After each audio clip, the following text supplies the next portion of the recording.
আসসালামু আলাইকুম, কেমন আছেন সবাই? আজকে খিচুড়ি রান্না করতেছিলাম, বৃষ্টির দিন ছিল, এই জন্য যে দেখেন মশলা কষাচ্ছি।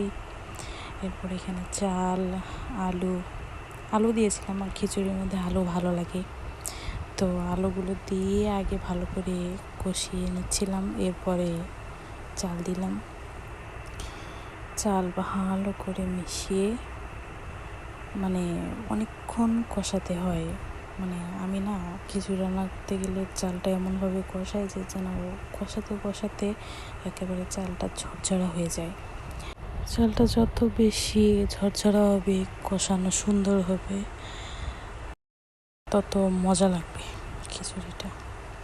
তো আমি অনেকক্ষণ ভরে কষাইলাম, অনেক সুন্দর করে।